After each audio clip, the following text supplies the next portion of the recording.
Aquellos que se hayan acercado al Palacio del Infantado, concretamente al Salón de Linajes, habrán podido comprobar los fondos que allí ha acumulado la exposición 100 años 100, la Academia de Ingenieros Militares en Guadalajara, 1833-1931. Además, esta exposición ha venido acompañada de interesantísimas ponencias que han valido pues para poner de manifiesto la importancia que tuvo la Academia y todos aquellos que de la Academia salieron, y durante los 100 años que estuvo aquí prácticamente operativa, más después todas las consecuencias que todo aquello trajo. Para hablar de esta exposición y de estas conferencias tenemos ya aquí a Andrés Centenera. Él es el coronel subdelegado de Defensa aquí en Guadalajara, y a él le damos la bienvenida de nuevo a los micrófonos de Es Radio. Buenos días, coronel Centenera, gracias por acercarse de nuevo a esta casa. Muchas gracias y muchas gracias por recibirme otra vez en vuestra casa. Ya sabe usted que tiene las puertas abiertas y bien cerquito le pilla, por cierto, de su despacho. Bueno, vamos a ver, 100 años 100 de Academia. ¿Por qué el montar? Bueno, yo creo que es obvio, ¿no? ¿Por qué montar esta exposición antes de que acabe el año 2024? Como tú lo has dicho, es obvio. El hecho de que este año haya sido el centenario de cuando se quema esa academia es motivo más que suficiente para aprovechar ese evento y mostrar a Guadalajara lo que fue no solamente la Academia, sino los 100 años que los ingenieros han estado aquí en Guadalajara. Recordamos que era la noche del 9 al 10 de febrero de 1924 cuando se declaraba ese pavoroso incendio que acabó con tantísimos fondos que en sí reunía la Academia y prácticamente con el proyecto en sí, ¿no? Sí, es real.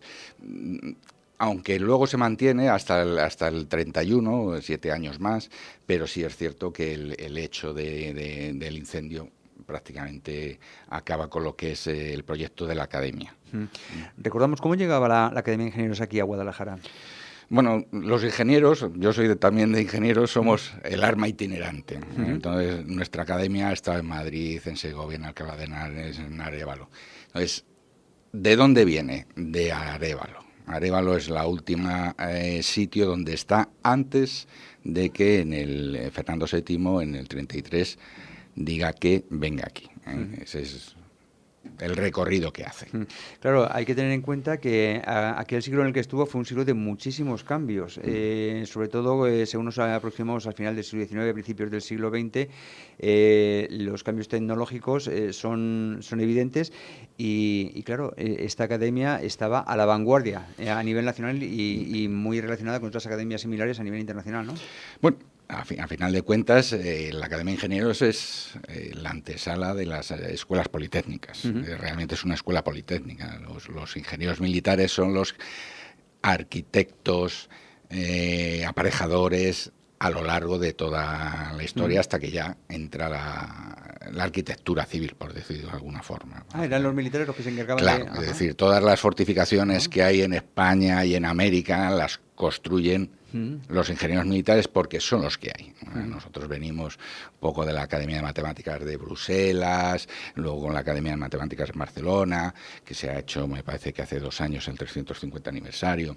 Es decir, quienes proyectan y construyen son los ingenieros militares. Entonces, esta academia es como el culmen. Si a eso luego le sumamos que el ingeniero general que hay en entonces, Zarco del Valle, lo que hace es potenciar las relaciones de los profesores con otras entidades, sean academias militares o academias civiles en todo el mundo, pues lo que hace es que esas enseñanzas que hay en otros países vengan aquí y las muestras vayan a eso. Por eso llegó a ser puntera a nivel mundial. Claro, había un intercambio cultural. Que estamos hablando de momentos en los que en telecomunicaciones, por ejemplo, pues el teléfono o la radio estaban haciendo su aparición, en movilidad, en las primeras aeronaves, los primeros globos. Claro, todo eso era aquí donde se investigaba, donde se gestionaba y donde se desarrollaba, llegado el caso, ¿no? Efectivamente. Ahí tenéis en la exposición una fotografía de lo que es el traje espacial que hace Herrera. Entonces, estamos hablando de pues, gente con una proyección nacional e internacional muy importante. Emilio Herrera, como tantos otros que por aquí pasaron, Torres Quevedo incluido, por supuesto don Pedro Vives, y todo aquello que en fin, que vemos que... Hay un hecho que yo creo es muy importante, relativamente importante, es Buero Vallejo. ¿Por qué Buero Vallejo nace aquí? Porque su padre es profesor en la Academia de Ingenieros. Uh-huh. Eso también, esta academia le da una vida a la ciudad tremenda. Habría muchísimos cadetes que al fin y al cabo eran estudiantes universitarios en la rama militar y claro, habría que ver por una mirilla cómo era la Guadalajara al final del siglo XIX, ¿verdad? Sería muy interesante. Sería muy interesante, porque además, como dije en la inauguración, Guadalajara era un cuartel. Es decir, no solamente estaba la academia, estaba la maestranza de ingenieros, aeroestación, la brigada topográfica, empiezas a decir cosas y bueno, pues prácticamente toda Guadalajara era un cuartel militar de ingenieros. Efectivamente, sí, porque también muchos desconocen el origen real del fuerte y de las naves de CICE y todo, eran los talleres de... Los talleres. Era la maestranza de ingenieros cuando a mediados del siglo XIX viene aquí a Guadalajara, es decir, es donde lo que ahora es el Parque de Ingenieros aquí en Guadalajara, al otro lado de la vía del tren, es donde los ingenieros mandamos nuestro material para que lo reparen. O vienen lo que se compra en las empresas civiles para luego repartir. En fin, vemos que hay muchísima historia, que tuvo muchísima trascendencia y es un poquito lo que se ha querido reflejar en esta exposición, que ya sí nos vamos a acercar aquí al lado, al Salón de Linajes. ¿Y qué es lo que podemos allí ver expuesto? Bueno, lo que se ha intentado es hacer una especie de recorrido por cómo empezó, cuando en el 33 Fernando VII hace la orden para que vengan, donde se erige que se va a estar en la antigua fábrica de paños de aquí de San Carlos, bueno, pues es un poco un recorrido. Esa primera parte pues te va a enseñar cómo levantaron los planos topográficos para hacer la remodelación de todos los edificios. Van a ver la vajilla que se utilizaba en aquel entonces, es decir, es la original, es lo que queda de la original. Van a ver pues maquetas en donde se ve la parte trasera de aquel entonces con el gimnasio que se proyecta. Pues van a ver, por ejemplo, el uniforme del Capitán Arenas. El Capitán Arenas, la familia ha donado el uniforme, bueno, pues el que él tiene está aquí también. Van a ver cuadros de gente pues como Marvá, como Zarco del Valle, como Bill Beach, o sea, cuadros que son de directores o ingenieros generales que tuvieron una importancia muy importante, no solamente en Guadalajara, sino a nivel mundial. De la Subdelegación de Defensa se ha movido usted muy bien pues para traer todo esto, que si no escaparía. No sé si hay incluso una pieza que a mí me llamó mucho la atención cuando estábamos preparando el reportaje, que precisamente con motivo de los 100 años del incendio se emitió y todavía se puede acceder a las redes sociales de Alcarria Televisión. Y es la cubertería de plata, o lo que queda de ella, ese bloque, y más que nada por darnos una idea de cómo tuvo que ser aquel fuego. Esa cubertería se acabó fundiendo en medio del incendio, ¿no? Y es lo que queda de ella. Es un bloque de plata en el cual se adivina por algún tenedor, alguna cucharilla y poquito más. Es decir, fue un incendio bastante serio. Como decíamos, esta exposición ha venido de la mano de 4 interesantísimas conferencias en las cuales se ha puesto de manifiesto todo esto que decíamos, pero de un modo mucho más profundo, ¿no? La primera la protagonizaba Ignacio Mejía Algar y hablaba de los aerostatos de Guadalajara. No, de los aerosteros de Guadalajara. Vale. ¿Cuál es la diferencia entre un aerostero y un aerostato? Aerostero es como el piloto. Vale. Entonces, aquí a finales del 19 es donde se crea el servicio de aerostación, luego será un regimiento de aerostación. El coronel Mexía, se considera el último aerostero, porque su padre fue el coronel de ese regimiento, su abuelo fue el coronel de ese regimiento aquí en Guadalajara, su padre fue capitán en ese regimiento aquí en Guadalajara, y él es nacido en Guadalajara como consecuencia de que tanto su padre como su abuelo estuvieron aquí. Es decir, los erosteros eran los pilotos por decirlo así. Estamos hablando de los globos cautivos, Sí, todos los cautivos, los pilotados, sí. O sea, todo lo que supuso la aerostación en aquel entonces, evidentemente la cuna, sí. La cuna del arma de aviación, ahora Ejército del Aire y del Espacio. Muchos lo consideramos ahí. El Ejército del Aire puede pensar otra cosa, pero realmente donde empieza es aquí en Guadalajara, con ese servicio de aerostación. Sabemos que con el tiempo todos estos desarrollos se llevaron a Cuatro Vientos, si no me equivoco, y fue allí desde donde ya se empezó a gestionar. Pero sí, ciertamente el germen, el origen estaba aquí en Guadalajara. Sería curioso ver la formación, ¿no? Y sobre todo el desarrollo de aquellos aerosteros a bordo de estas naves que pilotaban, ¿no? Que hoy en día, pues con las nuevas tecnologías que existen a todos los niveles, ¿no? Pero particularmente en la aviación, aquello puede parecer, no sé. Tienes que pensar en aquel entonces, estamos hablando finales del 19, principios del 20, hay un hecho muy significativo de cómo eran, de la ambición que tenían estos señores. Y se monta un capitán, que ahora mismo no recuerdo el nombre, se monta en una cesta y lo que buscan es a ver hasta dónde podemos llegar de altura. Wow. De altura, ¿no? ¿Qué es lo que pasa? Que cuando llega y cuando vuelve baja muerto. Claro. Falta oxígeno, temperaturas tremendamente bajas, entonces todo eso conlleva a que Herrera planee ese traje espacial, por decirlo así. Emilio Herrera no hizo un traje espacial, sino hizo un traje pues para seguir venciendo los récords de altitud, porque ya sabemos que la biosfera me parece que son 8.000 metros aproximadamente, de ahí para arriba, falta oxígeno, la temperatura baja muchísimo y las consecuencias son las que usted ha descrito. Seguimos avanzando en otra de las conferencias que ha tenido lugar y que hablaba precisamente de lo que decíamos hace un momento, de mirar la Guadalajara por una mirilla si pudiéramos, ¿no? Esta conferencia la protagonizaba Pedro José Pradillo y Esteban y traía por título El cuerno de la abundancia, Guadalajara en el siglo XVIII. Claro, no solo trajo a la academia todos estos desarrollos, sino una vida tremenda en la ciudad y muchísimos ingresos, supongo, también.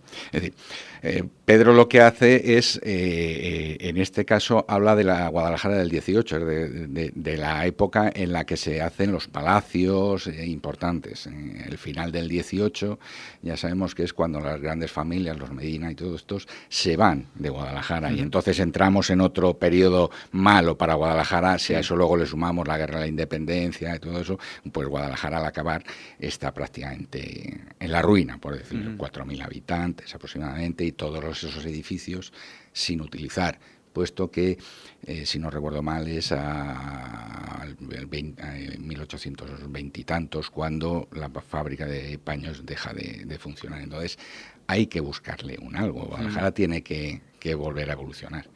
Vamos, que este cuerno de la abundancia que he mencionado en el título es lo que traería después y lo que había habido previamente. Efectivamente. Vale. Lo que se ha buscado es que la gente supiese lo que estaba Guadalajara antes de la Guerra de la Independencia y luego cómo queda Guadalajara y cómo otra vez vuelve a levantar Guadalajara como consecuencia de la Academia de Ingenieros.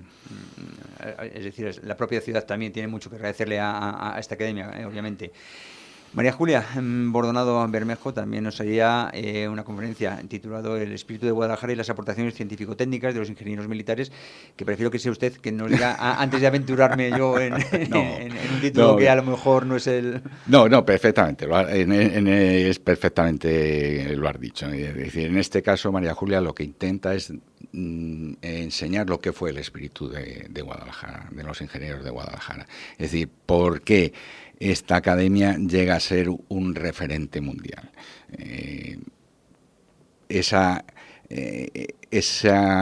ingeniero general que hemos hablado antes, Zarco del Valle, lo que potencia es el intercambio, el que los alumnos investiguen, no se queden solamente en coger el libro de instrucciones o el manual y leérselo y aprendérselo y soltar el examen, sino búsqueda de la excelencia. O sea, lo que llegó a ser esto es un centro de gran excelencia. Y hablar un poco de esos señores que, bueno, pues podemos hablar de Vives y Beach, de Zarco, Zarco del Valle no, porque no fue profesor, pero es el que potencia todo eso. Pues tienes a Herrera, tienes a Goicoechea, Oriol, que es del Talgo, Chaue, o sea, todos esos señores que bueno, pues fueron lo que fueron. No, desde lo que ya... Kinderland... Sí. Llegaron en cotas muy altas aquellos que continuaron un desempeño militar o aquellos que después, llevando consigo todo lo que aquí aprendieron, lo aplicaron al mundo civil, como por ejemplo Goicoechea, con el desarrollo del talgo, ¿no? Que no es que se inventara aquí el talgo, pero vamos. Marva, que es el creador de la seguridad social, o sea que... Sí. La inspección de trabajo, ¿no? Y estamos hablando de finales del 19, principios del 20. No era solo disciplinas técnicas y tecnológicas las que se aplicaban aquí, las que se enseñaban aquí. No, fundamentalmente técnicas, pero luego, oye, ese nivel de excelencia, ese de búsqueda del conocimiento de las personas, ese alimentar, el que no me quede en aquí, sino más, buscar más, ya entiendo. Pues ya hace que, bueno, pues otras personas se dediquen aparte de ser militares, a otras cuestiones, en este caso laborales, de prevención de riesgos laborales. Pues es mucho más de lo que aparenta. En fin, la última de las conferencias, el desempeño de los ingenieros militares de la Academia de Guadalajara en las campañas del Protectorado Español. Claro, aquí estamos hablando de que hay mucha investigación, mucha formación, pero hay que llevarla en un momento dado a la práctica cuando a ustedes se les ordena, ¿no? Efectivamente. Esta conferencia, ¿de qué es de lo que nos va a hablar en ella Federico Martín de la Escalera? Federico pues, nos va a hablar fundamentalmente de los que estudiaron aquí o fueron profesores en esa época, cómo luego aplican esos conocimientos en el protectorado español de Marruecos, cómo se construían bloqueos, cómo hacían las comunicaciones, e imagino que hablará pues a lo mejor del desembarco de Anual, de Alucemas, perdón, o del desastre de Anual, me imagino. No te sabría decir exactamente, porque no me lo sé, pero entiendo que va a ir un poco por ese camino.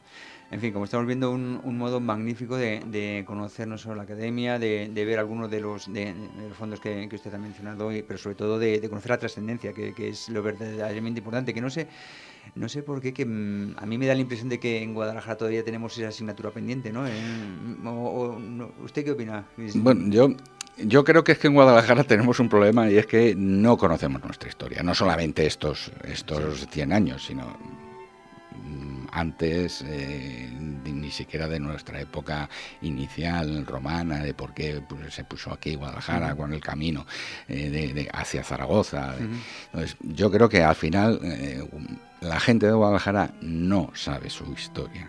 Es pues un por lo menos problema. En lo tocante a la academia, ustedes están trabajando mucho y muy bien desde la subdelegación de defensa, pues para poner esta historia de manifiesto y ponerla en valor. Muchísimas gracias por hacerlo, coronel Andrés Centenera, como decíamos, subdelegado de defensa aquí en Guadalajara, y muchísimas gracias de nuevo por haberse acercado a Es Radio una vez más. Muchas gracias a vosotros por recibirme.